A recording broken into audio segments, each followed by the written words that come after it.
ID, the Future, a podcast about evolution and intelligent design. Welcome to ID the Future. I'm your host, Brian Miller. We are continuing our conversation with Elie and Aaron Zimmer on the second season of their podcast, Physics to God. In the first part of our conversation, we discussed two of the premises behind the multiverse theory, which is the focus of the second season. Today, we'll be discussing the third premise. So we'll just jump right back into the conversation. What is the third premise of the multiverse theories, and why are you focusing on it in the second season of your show?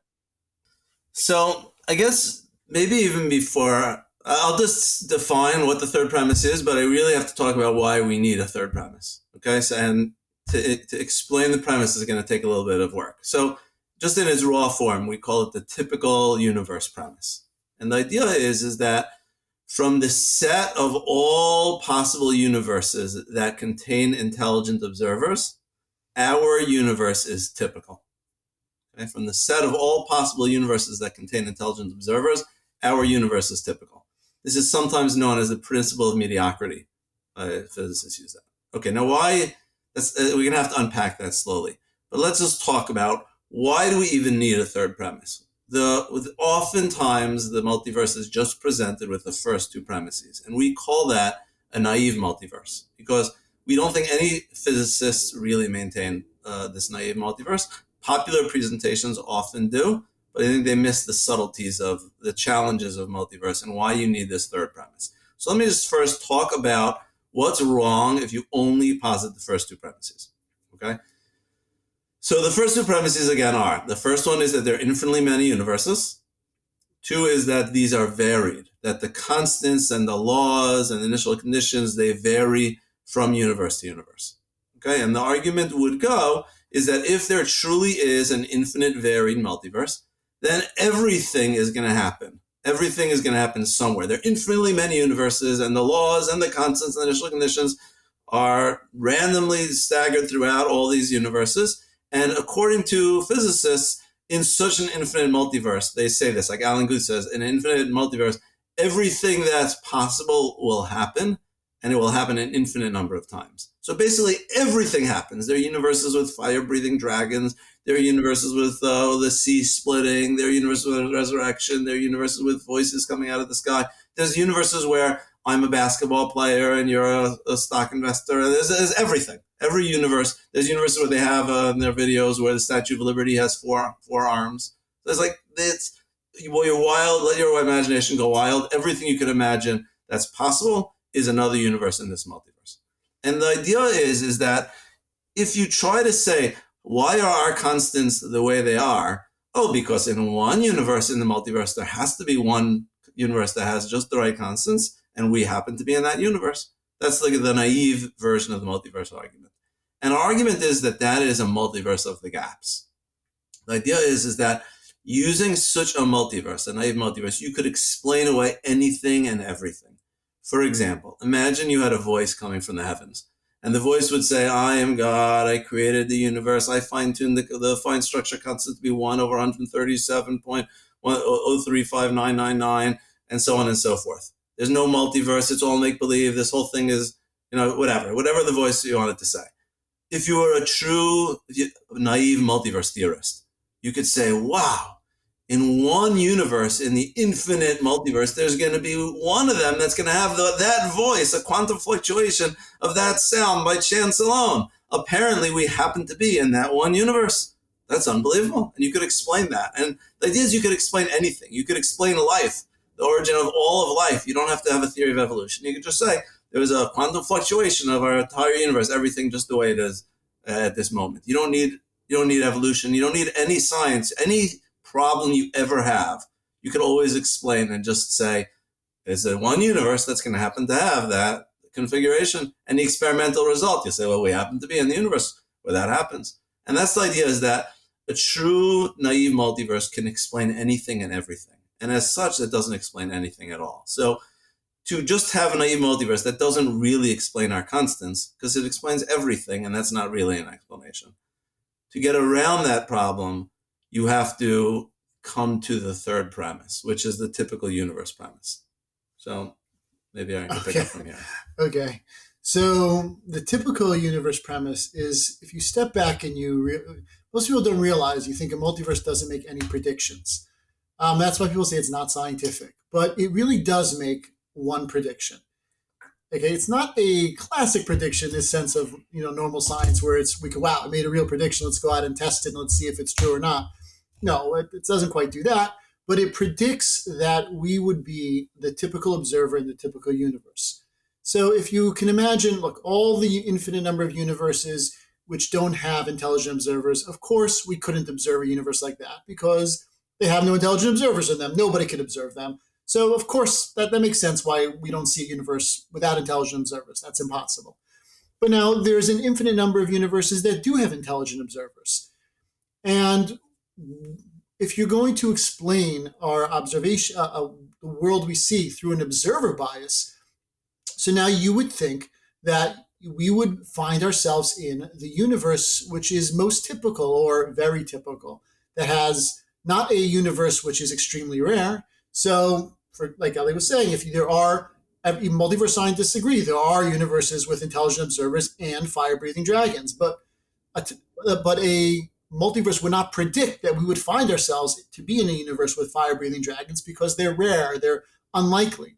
But you would say the most typical universe would be one with intelligent observers and without dragons.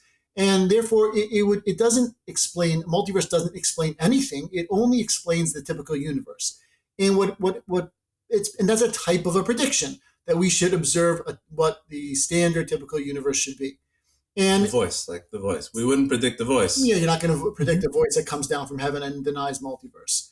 And therefore, it's a type of a prediction which you can test out, and you could take a look around and say, is our universe typical? Is this the kind of universe that we would expect to find ourselves in if there really are an infinite number of universes where everything happens and there's intelligent observers, an infinite number of universes, intelligent observers, some have dragons, some don't.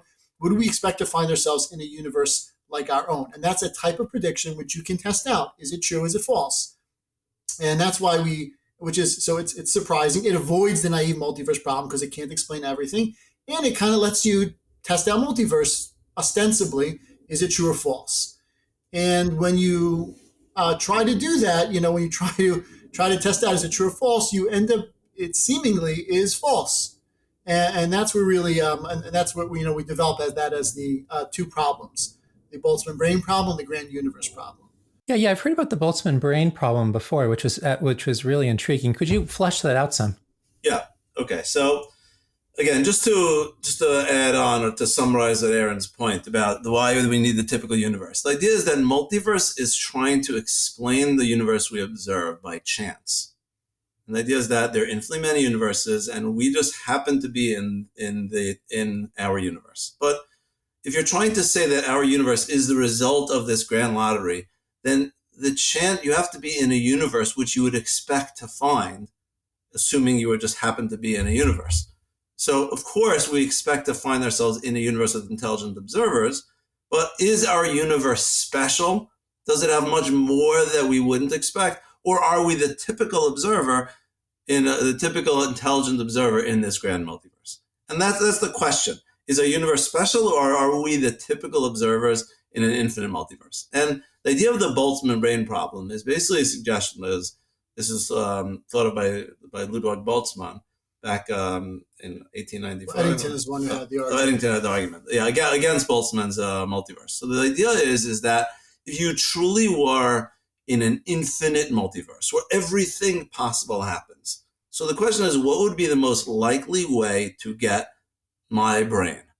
Okay, what would be the most likely way to get me thinking right now that I'm in this room and all that? So one way for that to happen is for there to have been a Big Bang and for everything to have unfolded, the unlikely probability of the whole universe unfolding and resulting in what we have here today.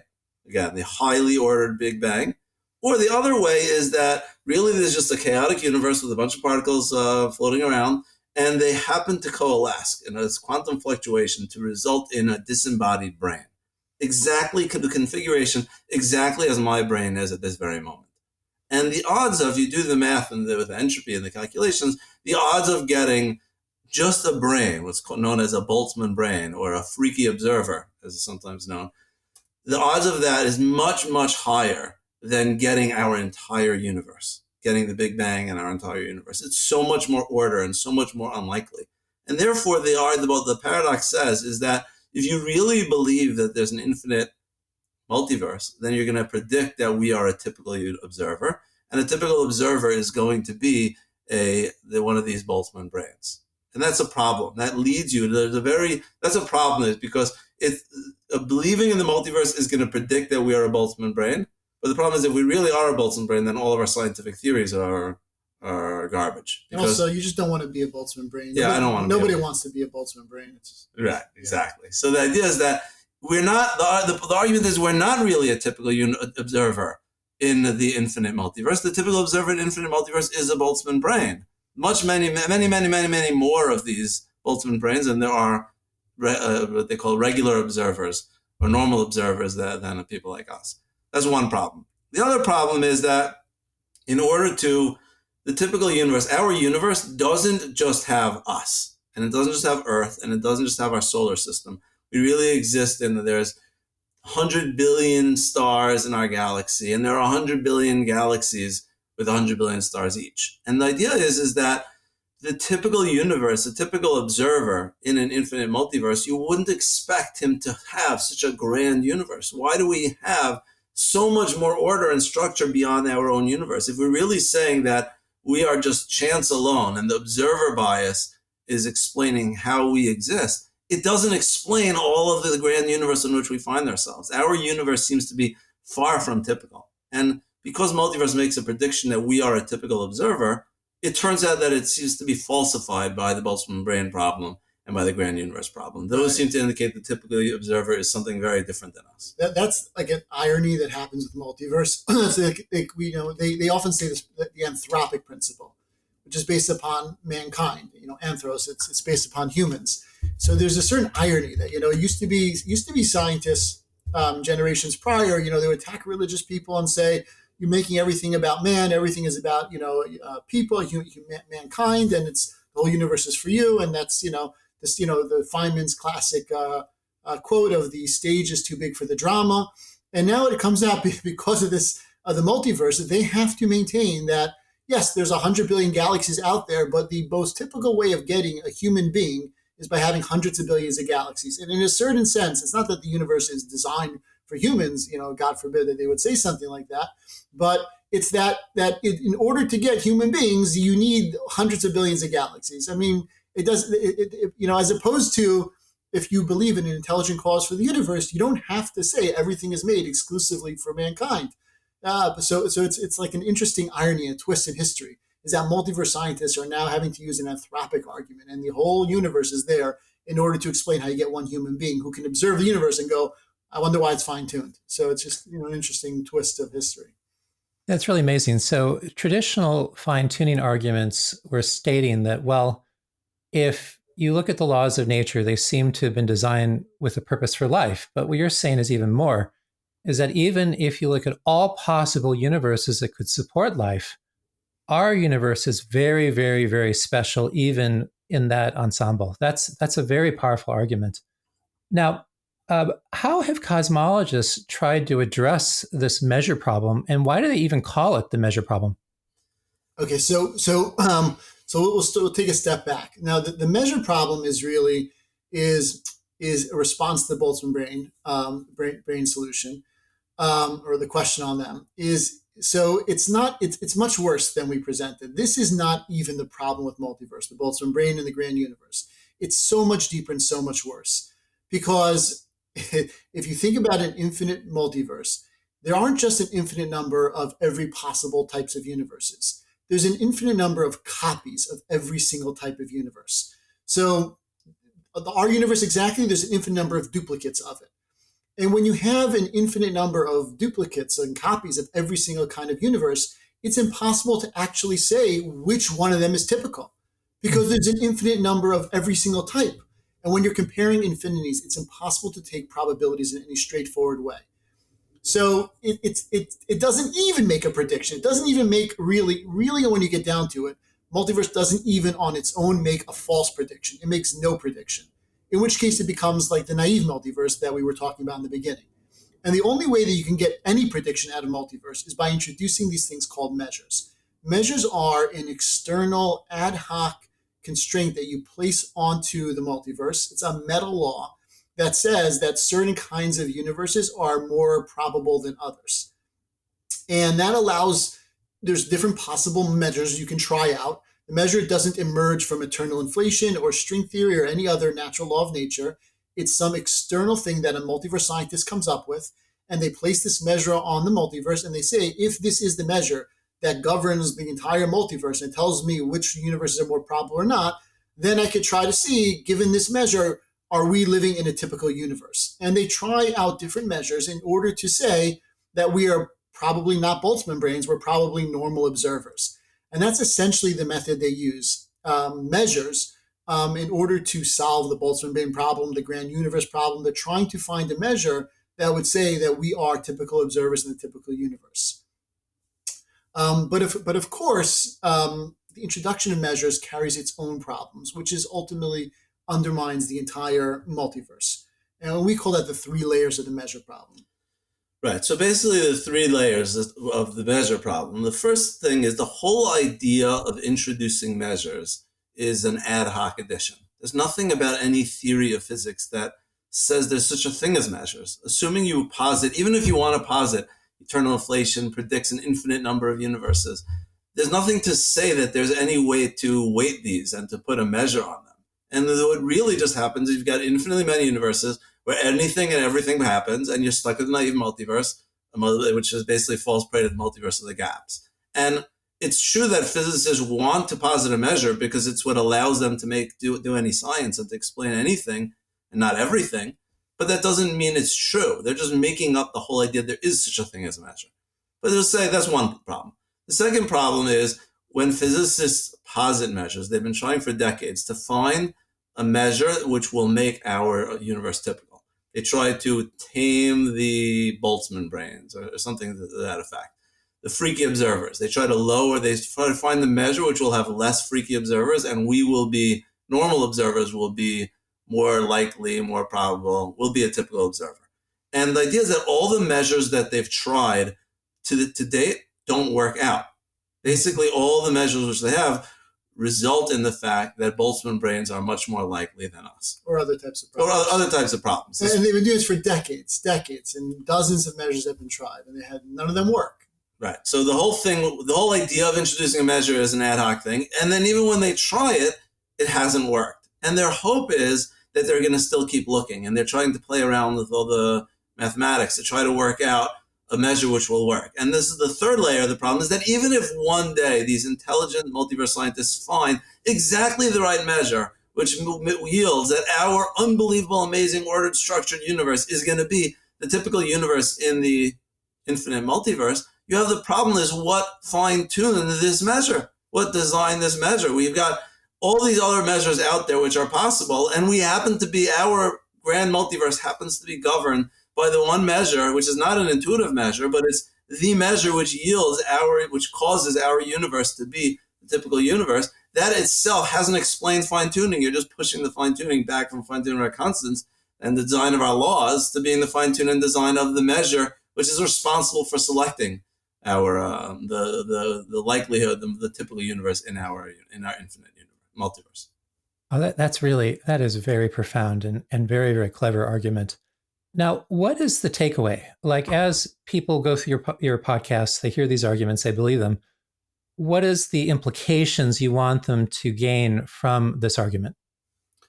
We go through this slowly and clearly. Elie uses analogies, and we want them to realize that there's really nothing new that we're saying. All the things we've said in season 1, what we're going to be saying in season 2, we quote atheist multiverse scientists for all these things. The measure problem, the multiverse scientists know about this problem. They've been dealing with it for decades.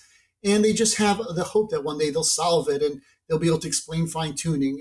And the reason why, I want people to realize that the reason multiverse scientists are still looking for a measure and they still believe in infinite number of unobservable universes, when the whole multiverse, it goes against the spirit and the soul of science. what is going on. And it's all really based on this premise that God is impossible.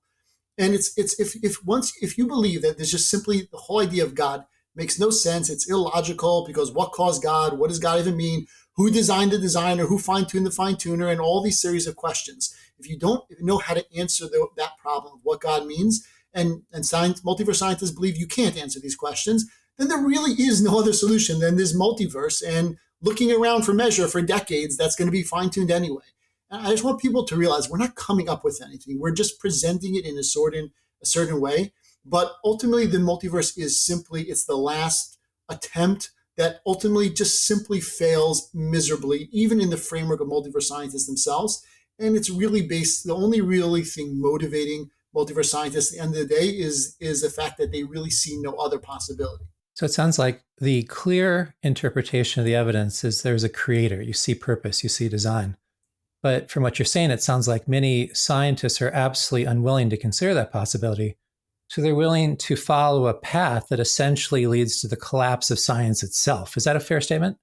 Yeah, it totally, it really does undermine the spirit, the heart of science. And that's why, look, we do appreciate the problem that they have with God. And that's why we're doing season 2 now, but we're going to do a season 3 where we explain the idea of God in logical, rational, philosophical terms, using the same categories that physicists use for fundamental physics, using those as analogies by showing that when you transfer those categories to deal with the fundamental existence, the one simple fundamental existence that's the source of everything else, that it really becomes something you can understand about the idea of God and how God acts, and it becomes a satisfying idea to the mind. And you just have to understand the proper categories and in the appropriate categories, just like scientists do when they're dealing with electrons and fundamental laws. These are the same categories to use when you're dealing with God. And we're going to have a whole season in a rigorous, slow manner, using analogies that's going to explain the idea of God also, because that really completes the argument. And without that, you're left with multiverse, which undermines all of science. And I personally, I don't really think scientists want to believe in the multiverse. They're just left with it because they see no other hope, there's no other possibility. Well, I've been very impressed with your arguments, with the way you present them. And one thing that's, I think, really significant, and this gets to my last question, is what has allowed you to present such clear, profound, and interconnected arguments? Because in a private conversation, you mentioned that your scientific training did not actually train you how to think as a scientist, but you had to learn those skills someplace else. Could you talk about what prepared you to make these arguments? Sure. So as I mentioned at the beginning, Aaron and I have been studying Talmud our entire lives, and we've been study partners. We call it in Hebrew a chavrusa. We've been study partners for more than 20 years, and daily we analyze various sections of the Talmud and legal constructs within the Talmud. And this methodology called the Brisker methodology, which we've studied with, has really trained us how to think categorically, conceptually, how to analyze different areas of all different areas of life. And it really has given us, again, I went through, I have a math PhD, and my training in math, I learned math, but I didn't really learn how to think. Aaron learned physics, but he didn't teach you how to think. And really, Talmud is structured in a way. Every page of the Talmud consists of lots of complex sets of facts and patterns of different sets of laws. And the way to truly understand it, the methodology of learning Talmud involves all different difficult, categories of thinking and different patterns of thinking and skills and methodology of thinking and asking questions. And because we've had so much experience learning together, studying the Talmud, when we came to this area of fine-tuning, when Aaron discovered this 15 years ago, and we started dissecting it and analyzing it and questioning it, it's very similar. The way we analyze, we see it as that God created, I guess, two things amongst many. He created his unbelievable universe and all of his wisdom, which is implanted in his universe, and he also created the Torah, which includes the Bible, and it also includes the oral law, which is what the Talmud is. And his wisdom is manifest. We could see the wisdom of God in the Torah, which he gave us, and in the Talmud, and also when we study physics. And therefore, our sessions where we discuss physics, we're using the same tools and methodology of thinking which we use to study the Talmud. And when we teach Talmud, when I teach Talmud daily, I'm teaching students how to think based upon the skills which I've learned from Talmud. And that those same skills, the same methodology of breaking down arguments and spelling out all the steps and questioning all the premises and all that is exactly what we do in Physics to God. And it's like we feel like that we're well prepared to be able to study God's universe by studying God's Torah. Thank you. That was a wonderful conversation. And you two are a real inspiration. One, because you came up, or you presented a very powerful argument for why we see design in the universe. And two, you've been a model of what it looks like to really train your minds to think well, to help understand the world around us. So I greatly appreciate your being part of our podcast. Now, for our listeners, I strongly encourage you to listen to both seasons and to the third season when it comes out of their podcast. And if you want to go to their podcast, you can go to physicstogod.com. That's physicstogod.com. And I think you'll be extremely encouraged by what you hear. For ID the Future, I'm Brian Miller.